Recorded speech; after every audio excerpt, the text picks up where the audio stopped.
Hey guys, and welcome to another brand new video. In this video, we actually have quite a few different things kind of coming on out here when it comes to brand new big game announcements. That's number one, kind of big stuff. And number two, brand new PlayStation 5 features, especially in regards to like the DualSense and the haptic feedback and everything else that has actually been finally being utilized. So I kind of want to go and talk about that, especially because we really haven't seen too many good, proper AAA games, or even a lot of, often enough, even Sony games, kind of somewhat take advantage of all these really cool features. So I want to go and highlight that and talk about that, and as well talk about a lot of actually really big games that are actually coming out in the very near future. We had some pretty big leaks, we have some other stuff, and as well, if you guys maybe saw earlier on throughout today, we also had a lot of Xbox big delays. So it's kind of fun to go and see at least that there is some good news and some good games coming out and some good games being worked on, although we're still kind of sad on the Bethesda, like, Starfield and Redfall delays as well. So a lot of stuff to go talk about throughout this video, and I hope you guys will sit tuned and I guess relax. Thank you guys all so much for watching. Make sure you guys are subscribed with the notifications on as well for the brand new PlayStation 5 giveaway. Amazon links down below for the PS5 Digital Console Controller,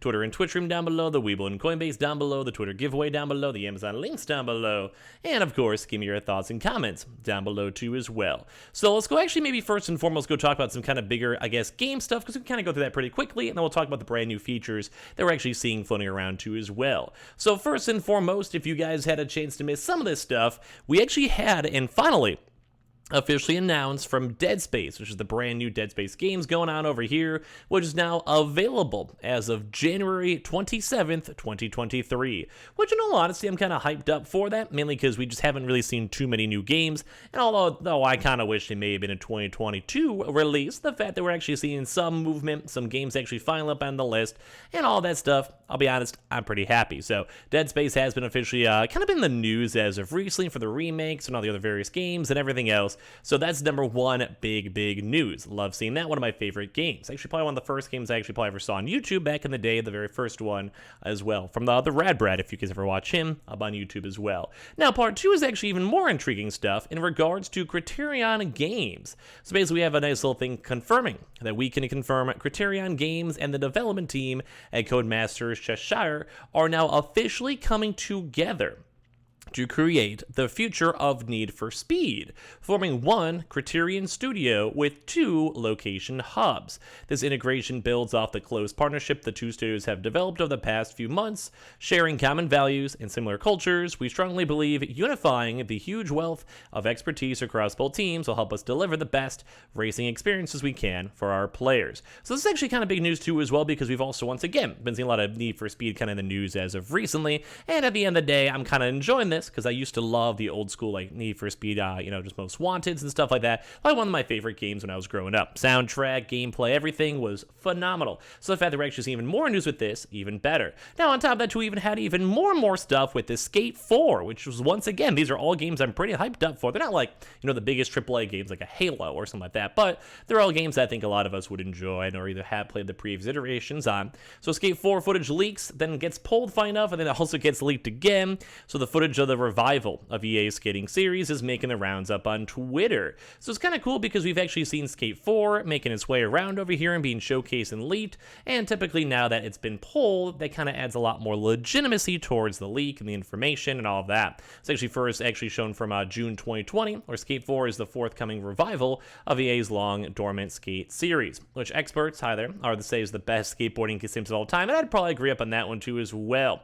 So a lot of the early footage from Skate 4 actually has been continuing and kind of being showcased up over here too as well, and someone even had a 30-second clip to go and post up here too on top of that, which that also did have the footage go get leaked and removed. So once again, that kind of adds a little bit more legitimacy of it, because well, if it's getting pulled and leaked, there's probably a big reason for it why it's over there. So I can't wait to go play this as well. And now if you guys missed the news, we did cover this up very quickly in our previous video, but we also did have Bethesda have the official delay for Redfall and Starfield, both for the first half of 2023. They want more time. Phil Spencer himself kind of apologized and was sad on it.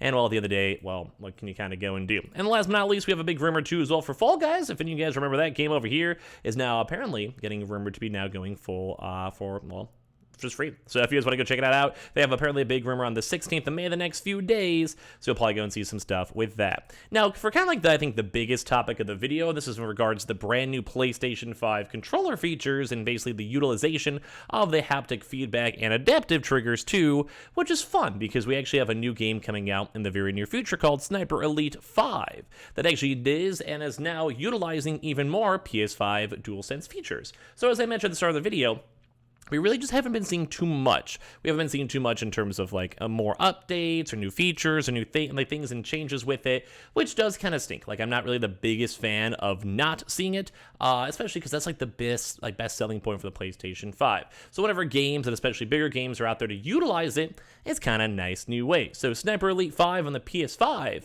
will actually be having a number of DualSense features that go well beyond the usual clicky feeling in the triggers when you shoot a gun. And those once again is kind of nice because it does add more of a merit and a reason to go and utilize your PlayStation 5 and, well, play on your PlayStation 5. So they basically recently sat down with Rebellion head of design Jonathan Woodward for an in-depth chat more about the game itself. And they learned some highly interesting stuff about the game's DualSense support. So once again, it's only utilized for the PS5.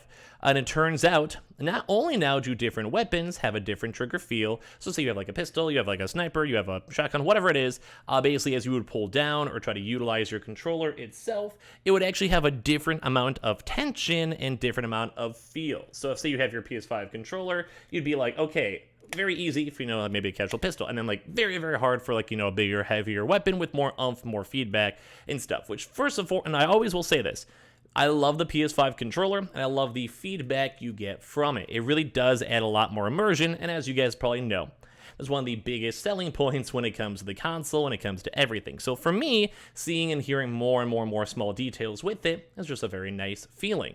But as well, like they even said, that's kind of a commonplace. We've kind of seen that for various things. I think even Ratchet and Clank had a pretty cool, like, kind of various feel when you're trying to utilize the controllers and the springs and, like, the actual, you know, pressing of it.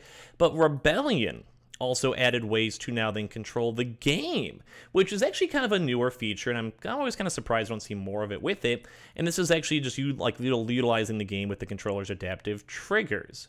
So for example, if you lightly touch the left trigger, you'll go into more of an over-the-shoulder, kind of maybe a good example over here, aim, while the heavy press would actually have you more so going down through the scope. So I kind of like wish I could think of the best way to explain it, but I just feel like it's adding more of a, as you guys maybe remember back in the day, like we've had like that little analog stick where basically if you like just barely moved it up, your character would walk. You move it up like halfway, your character would start jogging. You go all the way up there, your person maybe starts running at the full speed, then maybe press on in, and then also go push in front of it. Now you're sprinting. So that was a very, I think, kind of big change up. We saw that with pretty much every console and kind of added a little bit more, I guess, viability when it comes to controls and your analog controllers, especially when we made that big jump from 2D to 3D. So now this, I think, is actually just the next level. So I'd probably put that in the same level of, hey, so you want to go in, like I said, you want to scoop in just a little bit? Okay, just push a little bit. Okay, you want to go all the way in? Okay, go all the way in. And that extra added element of like 1, 2, and 3 different levels kind of just gives you more, I guess, options on a PC, on a PS5 versus PC. Now, as you guys know, for PC, you probably have so many different buttons. Like for me, if you just have a normal keyboard, you have how many? I don't know, like like a bajillion different keys. So every one of those things could have different features, different roles, different scope levels. You can basically code up a lot of different games in different ways. And that's like the one, I think, big inhibitor when it comes to Xbox or the Switch, or, you know, just the PS5, because you need those various functions. Like, it's really hard to play, say, a game like an MMO without these various extra features. So I will go and give a big thumbs up, because it's basically letting more like intuitive gameplay and more features going on in. So there is a resistance halfway through, which makes it extremely intuitive to swap from one to the other very quickly. Woodward adds before explaining how the DualSense adaptive triggers can be used in reloading. We all have also introduced active reload.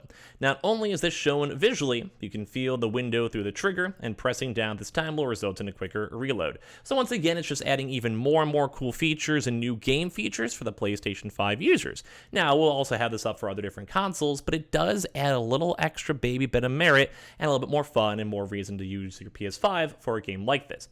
And of course, the DualSense haptic feedback a fancy term for the rumble pack, is also being used to intuitive ways. You'll feel a different type of rumble, depending on the situation, whether it's immersing you in the terrifying thundering of nearby gunfire, or mimicking the vibrating power of a passing plane. So PS5 is still in its early phase of its life cycle, so it's always fascinating to see how developers innovate and utilize its new fancy new-gen controller.